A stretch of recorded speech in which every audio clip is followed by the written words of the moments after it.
All food.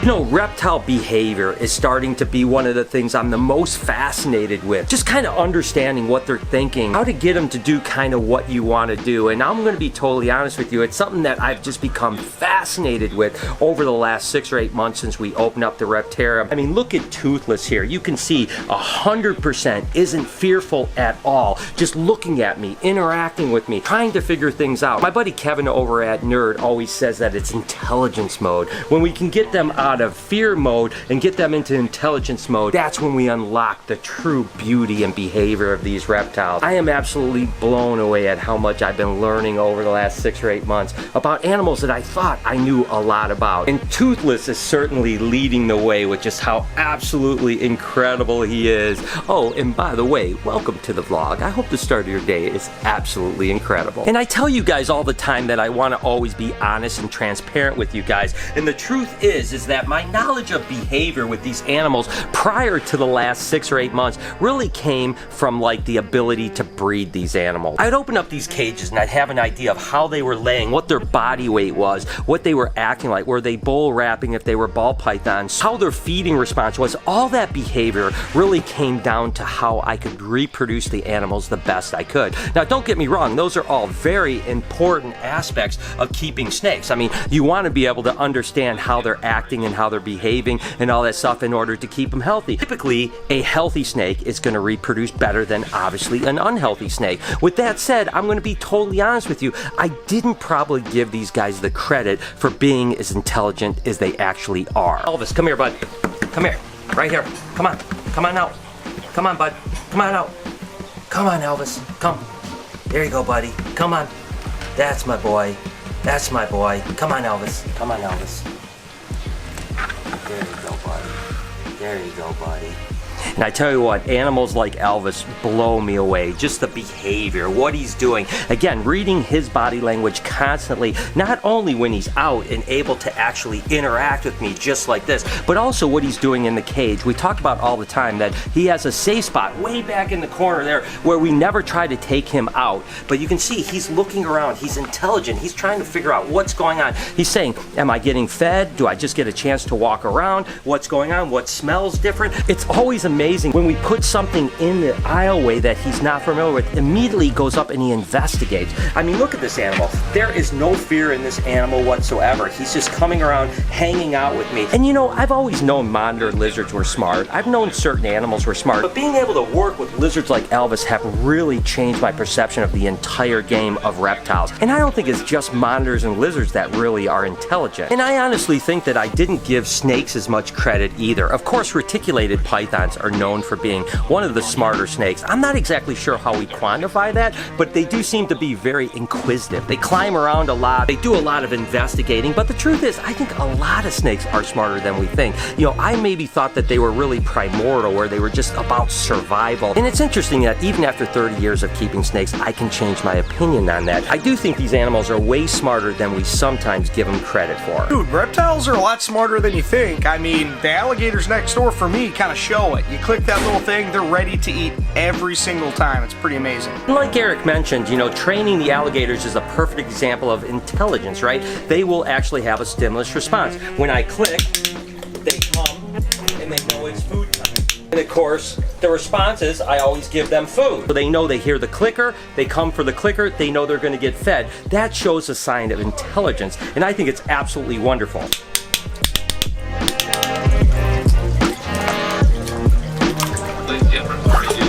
And there you go. And I get such a kick out of feeding these little monkeys. Here's the rub when it comes to Bella. And by the way, I've never used that statement before, but I see it in movies like, hey, here's the rub. I don't even know exactly what that means. But regardless, here's the deal. Bella here comes down for me. You guys have seen, I call her, she comes down, she hangs out. She is just absolutely wonderful. But the thing is that when I'm not here, sometimes she doesn't want to come down. So much like the target training that we do with the clicker with the alligators, we want to start doing a target with Bella, Elvis, eventually potentially toothless, and some other animals like that. That way she always can come down. So the idea with a target training is something like a ball on the end of a stick, and then every time you offer her food or something that she really loves, you actually use that target where she has to come down, she touches that target, and that's the deal. That way when I'm not around and we want Bella to come down to meet someone, we just take that stick with the ball on it, she comes down, and that is how you target train. We can do the same thing with Elvis and really a lot of these other animals. We're going to start today by getting a target for Elvis and Bella and see if we can make this actually start working. So first thing we have to do is head to the store. We're off to the old trusted Walmart because obviously we have to get some supplies. We hit the home run here. We've got little skewers to put the little cactus pads on for Matilda so that people can feed that. And we have some dowel rods that we can use for targets for the monitors and for Bella. This was what I was worried about. I didn't know if we could find these, and there's all kinds here, so this is absolutely perfect. That's the only thing we need left now is the red ball and this 70-inch TV. I knew you were going to say that. Just keep walking. We don't need another TV. Me and Noah saw like a 100-inch TV yesterday at Best Buy, and we're like, we should totally get a 100-inch TV. Where would it even go? I don't know, but it would be epic. Okay, let's find a red ball. Lori made a good point. You know, I always do this to where I need something immediately and I'm like, I can't find what I want. I couldn't find a red ball, but these little handballs might be perfect. I know they're blue, but I don't think it matters. I mean, red might just be easier for them to see, but I think blue would work too. I don't think there's any reason why it can't be blue. I think I'm gonna just get those and see how it goes from there, and if I come across something else in the meantime, I'll get that, and if it doesn't work, we can order them online, right? All right, so I think we have everything we need.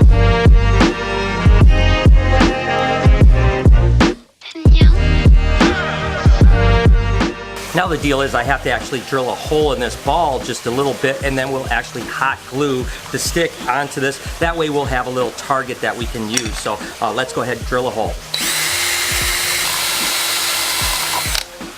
Okay, with any luck the stick will actually fit.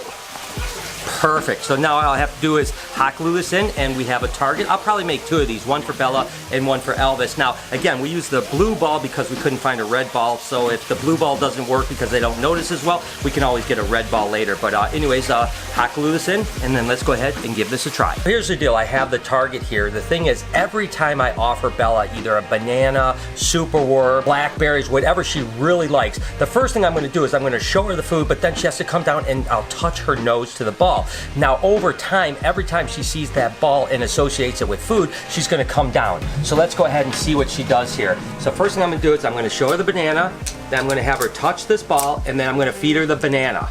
Okay? Now I don't have to do this every single time that she eats the banana, just the first time that she comes down and actually touches the ball. Again, what I want her to do, I want her to associate the ball or the trigger item with food. And then over time with a girl like Bella, what you do because she likes attention is you slowly take away the food. So when she comes down, maybe every other time you show her the ball, you're going to actually give her a banana or blackberries or superworms to kind of reward her. The other times you're going to reward her with attention. Eventually you could take away the food 100% if you want to. Now the important thing here is to every time do this. So from now on, from today on, whenever we feed her a banana, whenever we feed her superworms, blackberries, whatever treat it is, she has to see the ball first, because as soon as you do it once or twice without it, it's going to kind of confuse her. It's about repetition, doing it over and over and over again, and then she'll kind of get used to it. So this is the very first day of hopefully target training my girl Bella to where she'll come down. Again, where the advantage to this is that every time we're open to the public or we have a tour and people want to meet Bella and maybe she's being a little stinker and saying, no, I'm just going to stay up here, I can actually take out the target. She's going to come down every single time. The other thing is I'm not here. Sometimes she won't come down for other people. This way, whoever's here can use the target and use it to get Bella to do exactly what we want. You know, it's just a stimulus response thing. So I'm pretty excited about it with Bella. I'm going to try it with Elvis as well. Now, when it comes to Elvis, it's going to really be more about food, you know, because he doesn't come for attention, so to speak. I mean, he does love to come out and get attention, but we'll always probably use this target training for food. So I'm going to have him touch the ball with his nose first, then I'm going to give him food. And that's what I'm going to continue to do. So now what I'm going to do over time, he's so smart that if I get him to follow the ball, I touch the ball to his nose, now I give him food, and I'm going to continue to do this over and over and over again. It's probably with him, because he's so smart, I think that it won't take a long time for him to figure it out. I have a feeling that within about a week or so, he'll associate this ball with being fed. So I have to just continue to do that. Come on, bud. Elvis, Elvis, Elvis. So again, ball on nose. Now you get food. Ball, food. And ultimately what's going to end up happening is as soon as he sees this ball, he's going to want to come out, he's going to know that it's food time, and then I could probably take away the food a little bit if I wanted to get him to do something, but to be honest with you, he's pretty good about the attention side and the kind of exploring side. So there's a little reward there, but this way, again, I'll start to target train him, and then if I want him to do anything particular, I can use this target. Again, he'll start to associate it. It's pretty cool just to see the behavior. Again, we can start doing this with a bunch of other animals, maybe Taz, certainly Toothless, so on like that. It's just a great way to kind of enhance that behavior, and it is enrichment as well, right? I can have him follow me all the way down the hall, knowing that if he gets the ball, there's a good chance he's going to get food on the end. So that is the way you train reptiles like Elvis and so on like that. Now, the important thing, again, is consistency. Every single time you need to now use the ball, or he'll lose track of it. Obviously, it's a stimulus response. If sometimes I'm using the ball and sometimes I'm not really training him. He's not learning anything. So I have to be very consistent. A trainer once told me, even if you do something wrong, do it wrong every single time. That way the animal associates that wrong thing every single time. I think the way I train RJ is probably not the right way to do it, but because I've been doing it the same way now for 7 or 8 years, he gets exactly what I'm trying to do with them. You do that with another alligator, maybe it doesn't work. So it's all about consistency, consistency, consistency. Again, I've been amazed at how I've kind of really been getting into behavior. I mean, take for instance Perdita here. I mean, she certainly is such an inquisitive animal. I mean, the way she acts, the way that people are able to handle her, she's just such a good animal. I mean, that is a sign of intelligence. I mean, there's no doubt about it. And I kind of feel bad that although I always thought reptiles were amazing, I guess I didn't really dive into the intelligence and behavior side, except for the breeding side up until recently. And it's just kind of opened up my entire eyes to something that I'd never really seen before, and it's kind of reinvigorated my love and passion for these animals, because now I don't want to just learn about just the husbandry in order to breed them, but now I'm interested in what makes them happy, what keeps them enriched. I mean, there is such an amazing amount of knowledge that needs to still be gained, not only from myself, but really from everyone with these amazing animals. Let me know down in the comments what you guys think about behavior, how you train things, if you have any advice for me, what else I should be looking at, because I absolutely love this thing. As for now, you guys have an amazing day. Be kind to someone. I promise I'll see you guys tomorrow.